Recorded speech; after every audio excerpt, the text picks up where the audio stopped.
Hello, you've been sent this video to explain the disabled point of view on why the straw ban is a bad thing. The person who sent it to you has probably already had this conversation 5 times today, and they just can't be asked anymore. Which is where I step in. Part of my condition means I have to drink between 8 to 10 litres a day. I drink everything through a straw because my wrists are quite weak and my hands shake, so... Side note, yes, that is why I have such lovely white teeth. If you're able-bodied or have a disability that doesn't require the use of straws, you're probably a little confused about how talk around a tiny luxury has blown so out of control. Fun fact, the first targeted sales of bendable straws in 1947 were to hospitals, as the bend means patients can drink in bed, they're sterile, don't disintegrate and can be used with hot liquids. Now, plastic is seen as cheap, wasteful and harmful to the environment. Yes, I say plastic, I'm very British, okay? These things are all true, but plastic is also an essential part of my health and wellness. We should all be reducing our plastic consumption, but disabled people who use straws aren't just saying screw you to the environment. We genuinely want to help the planet, but we can't sacrifice ourselves in the process. The majority of us have taken up reusable straws, and it's only in a pinch that we need the disposable ones, but it is a need. Yes, it would be better if someone could invent something that functions as well as a bendable plastic straw and has little environmental impact, but until that happens, we can't just outright ban something people need. For those of you who don't actually know what the straw ban is though. In 2015, a video of a sea turtle with a straw stuck up its nose went viral. Campaigns to eliminate straws soon followed. Across the world, various companies and cities have decided that the best way to reduce their plastic is to ban plastic straws. Starbucks plans to phase out plastic straws by 2020. McDonald's will ban plastic straws in its UK and Ireland restaurants. Alaska Airlines will be the first airline to phase out the use of plastic straws. And the entire city of Seattle has banned them. An entire city. Since 8 million tons of plastic flow into the oceans every year, it is very right that we do something about it. But straws are only 0.025% of that. Ian Calderon, the Democratic Majority Leader in California's lower house, has introduced a bill to stop restaurants from offering straws to customers unless they specifically request one. Under Calderon's law, a waiter who serves a straw that has not been asked for could face up to 6 months in prison and a $1,000 fine. What is happening? While an all-out ban on plastic straws does come from a wonderful place of concern for our ecosystem, it inadvertently harms those with disabilities. Plastic straws are considered unnecessary items used by environmentalists as a gateway plastic to engage the public in more of a conversation about environmentalism. But one person's ecological conversation starter is another person's nutritional lifeline. Going without straws can mean struggling through the physical motion of getting a drink up to one's lips, or aspirating on the liquid and choking. For many people who need straws, materials other than plastic just doesn't do the job. You've likely been sent this video because you asked, have you considered reusable alternatives? Ugh, come on now. We've all seen the memes about mansplaining, and this is veering into able-splaining.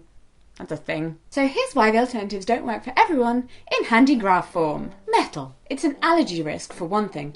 Oh, and a terrible injury risk, especially if you have seizures or very soft palate. I just don't want to think about that. They also aren't positionable, which means they can't be moved and then stay that way. They get hot if you put them in on hot liquids. They're hard to sanitize, and the cost can be prohibitive. Also, I don't really want to think about the amount of this plastic coating I have now ingested. Paper! The straw people most commonly recommend. Did you know some people can be allergic to them? They're also a choking hazard, as they fall apart and then can be sucked or breathed in. Again, they're not positionable. They're not safe in hot liquids. Dissolve with prolonged use. So drink up fast. Glass. If you thought metal was an injury risk, do we even need to go into glass? Again, not positionable, although often very pretty. Hard to sanitize and can be high cost. Silicone. Again, an allergy risk. Although they are floppy enough to be bent back on themselves, they don't then stay that way. They are hard to sanitize and high cost. Acrylic. Allergy risk, injury risk, not positionable, not hot liquid safe, hard to sanitize. Seriously, I want to poison myself from the mold inside an acrylic straw. God, that is a week I do not want to relive. Pastoral rice, allergy risk. Also choking hazard, because it does, it's hard, but then it does break. Injury risk, because they can break your teeth. Not positionable, not hot liquid safe, and then does actually dissolve with prolonged use. Bamboo, allergy. Can you see where I'm going with this? Injury risk, ouch, sharp, not positionable, and high cost. Biodegradable, allergy risk, allergy risk, allergy risk, allergy risk. People could literally die. Also a choking hazard, since they do then dissolve in hot liquids, and after prolonged use. And then single-use straws. No danger of aspirating or being injured by them during a seizure. They're very cheap, and you can do this. Side note, all disabled people are different. What works for one will not necessarily work for another. People with autoimmune disorders use their own reusable straws rather than risk using a single-use one that someone else may have sneezed on. Life. It's complex. There are pros and cons to every type of straw, but the important thing is not to shut down a person when they are trying to speak about their own lived experience. I personally use plastic straws. I put them in the dishwasher and then I reuse them over and over and over again until they grow a hole or they grow mould, because that's the thing. I also have this glass straw that I take out and about with me in its cute case. It has its own little straw cleaner inside. But because I need a straw that bends back on itself, since I spend an awful lot of time lying down, my wife Claudia bought me these silicone straws.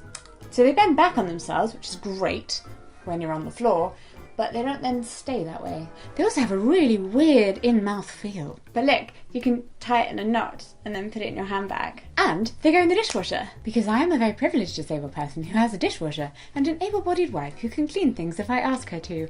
And I can afford them. A few days ago I cried because I saw an online poll that phrased the debate as, are environmental issues more important than disabled people's needs? As if that is an okay question to ask. Really sorry to break this to you, and you probably weren't meaning to sound like that at all, but kind of sounds like eugenics talk. I'm sure you didn't mean to make someone feel like you genuinely believe the world would be a better place if they were dead, so watch your language next time. But why can't straws be request only?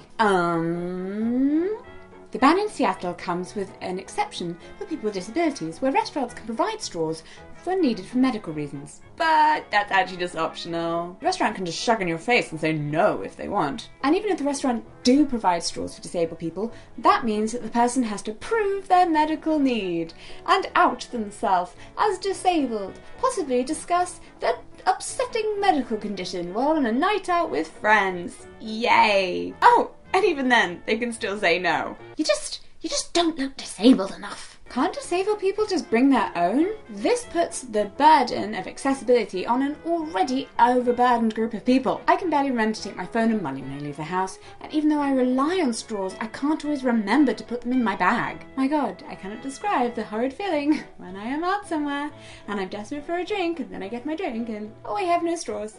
Plus, the reusable straws do have to be sterilised before and after use. But why can't your carer carry it? Whoa, you vastly overestimate the social care budget. I understand though. Disability life stuff is completely confusing. My God, it confuses me, and I live it. Would it be possible to have them available at pharmacies as a medical device? A. Hard to implement. B. Disabled people would have to go out of their way to get them. Not every disabled person takes medication every day and therefore goes to the pharmacy a lot. C. It is hard enough for people to get medical devices approved through insurance. And D. Stigma. Look, your environmental activism is worthy and valid and needed, but in this case it's kind of been a little misguided. Spoiler alert! You do not need to remind disabled people that their presence is a burden on society. Please do continue to do the very valid and worthwhile job of raising awareness of environmental issues and campaigning for a more sustainable society. But do bear in mind that a nation's greatness is measured by how it treats its weakest members. And if your future ideal does not accommodate disabled people's needs, it's not really that great a society. We should be holding plastic companies and big business as responsible for this waste, not individual people. And if we're going to talk about the turtles, a recent survey by scientists associated with ocean cleanup determines that at least 46% of the plastic in the floating garbage patch that is the size of France in the middle of our oceans comes from fishing nets. 46%. So how about we use all that anti-straw energy on that? If we can convince governments in the developed world to hold to account companies who are making this waste and to divert some of their resources into helping developing countries to start recycling properly, then we'll be doing really well. Energised customers and activists in rich countries can play a vital role in accomplishing real environmental change. Honestly, a lot of this drama would just have been avoided if the people in charge had thought to ask actual disabled people about the policies that they thought would actually work. Here are 3 suggestions from this disabled person. 1. Companies should re-examine the types of plastic they use, wrap to containers, and just find additional ways to cut down. Because my God, does my food come with a lot of plastic, unnecessarily. 2. Have both plastic and biodegradable straws available in establishments. That way the consumer can make the choice, but nobody is being excluded.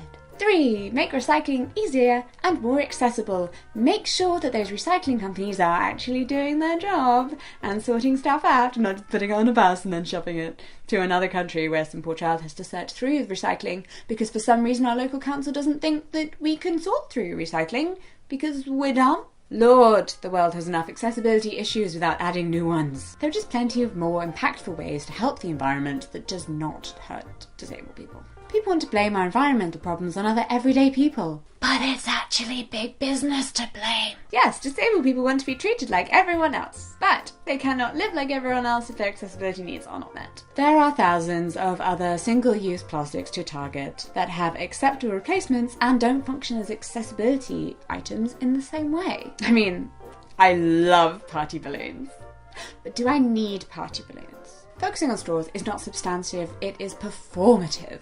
Don't make a song and dance for how you're saving the world by not using a straw. In summary, this video isn't really about straws. The debate is not really about straws. It's about listening to the needs of disabled people and helping others to hear them. Also, if anyone says, but what did disabled people do before straws? The answer is, aspirate liquid into their lungs and died.